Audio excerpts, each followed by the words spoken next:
সিদ্দিক সাহেব, এ হচ্ছে আমার একমাত্র মেয়ে জেনি। বাহ, মাশাল্লাহ, আপনার মেয়ে অনেক সুন্দর, আমাদের খুবই পছন্দ হয়েছে। আমরা কি আপনার মেয়ে এবং আপনার ফ্যামিলির সম্পর্কে কিছু জানতে পারি? কেন নয়, অবশ্যই জানতে পারেন। জিজ্ঞেস করুন, মেয়ে তো সামনেই বসা, তাকেই জিজ্ঞেস করে জেনে নিন কি জানতে চান। আঙ্কেল, আপনার মেয়েকে যদি আপনার ব্যাপারে জিজ্ঞেস করা হয় তাহলে আপনার মেয়ে আপনার এবং আপনার ফ্যামিলির ব্যাপারে ভালো বলবে। আপনার মেয়ে এবং আপনার ফ্যামিলি সম্পর্কে আমরা জিজ্ঞেস করব আপনার বাড়ির কাজের ছেলেকে। কি বলো বাবা, এরকম একটা গুরুত্বপূর্ণ মতামত তুমি চাকর বাকরের কাছ থেকে কেন দিবা? কারণ বাড়ির কাজের ছেলেরাই মালিকের ব্যাপারে ভালো জানে। সে যা বলবে সত্যিটাই বলবে, মিথ্যা বলবে না। আঙ্কেল, ডাকেন, আপনার কাজের ছেলেকে ডাকেন। হ্যাঁ হানিফ, এদিকে আয়। আসসালামু আলাইকুম। সার্ভেন্ট হানিফ হাজির। এই হানিফ 26 ঘন্টা আপনাদের কাজে নিয়োজিত। বলেন, কার জন্য কি করতে পারি? হানিফ, আমাদের জন্য কিছুই করতে হবে না, তুমি শুধু বলো তোমার ম্যাডাম মানে জেনি, সে মানুষ হিসাবে কেমন? আজ তো একটা হারামির বাচ্চা, জাহিল, জালিম, ছোট লোক, ভিতর, বদমাশ, প্রতারক, খণ্ড, বাটপার, ধোঁকাবাজ, এসব আমি ছিলাম। কিন্তু আমাদের এই ম্যাডাম আমাকে আদর দিয়ে, ভালোবাসা দিয়ে, স্নেহ দিয়ে, মমতা দিয়ে মানুষের মতো মানুষ বানায় ফেলাইছে। তাহলে চিন্তা করেন, আমার মতো অসভ্যরে যে ভালো মানুষ বানায় ফেলাইছে, সে নিজে কত বড় ভালো মানুষ। Thank you Hanif.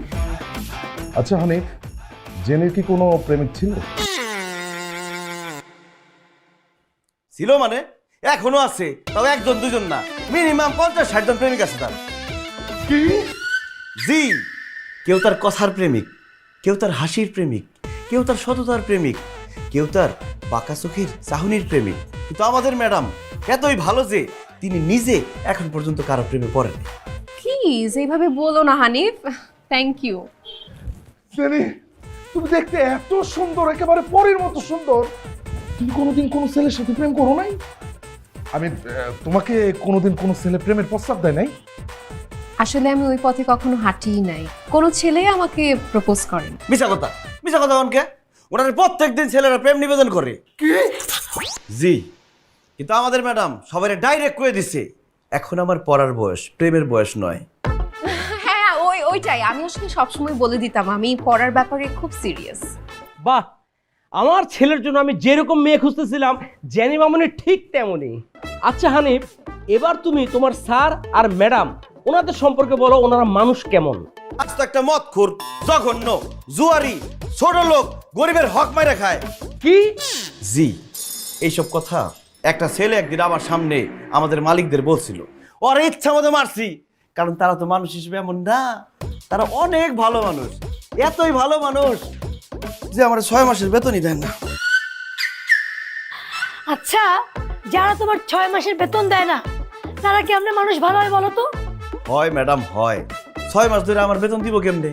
তার আগেই তো আমার 1 বছরের বেতন অ্যাডভান্স দিয়ে রাখছি। ও মাই গড, আঙ্কেল আপনি এত ভালো মানুষ!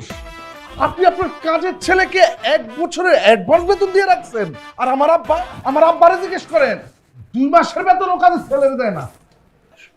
না না, দুদিনের দুনিয়া, ভালো থাকতে হবে, ভালোভাবে চলতে হবে। আমি চেষ্টা করি, ভালো মানুষ হবার চেষ্টা করি। This is too much uncle. আপনি প্রয়োজনের তুলনায় অনেক ভালো, অনেক বেশি ভালো। আপনার মেয়ে তো আপনার চাইতেও বেশি ভালো। আব্বা, আমার পাত্রী খুব পছন্দ হয়েছে আব্বা। আমার শ্বশুর আর আমার শাশুড়ি দুইটারও আমার খুব পছন্দ হয়েছে আব্বা। আমার আর তর্স হইতেছে না, আপনি অতি শীঘ্রই আমার বিয়ের দিন তারিখ ঠিক করেন আব্বা। আমি বিয়ে করলে জেনিরে বিয়ে করবো আব্বা। আমারও খুব পছন্দ হয়েছে, আমি আর দেরি করতে চাই না। তাহলে আশরাফ ভাই, আগামী বৃহস্পতিবারে গায়ে হলুদ, শুক্রবারে বিয়ে। আলহামদুলিল্লাহ। এই আরে দাও, আমি মিষ্টি দাও না দে, মিষ্টি দাও। এনেন ম্যাডাম, মিষ্টি খান। এনেন স্যার, মিষ্টি খান।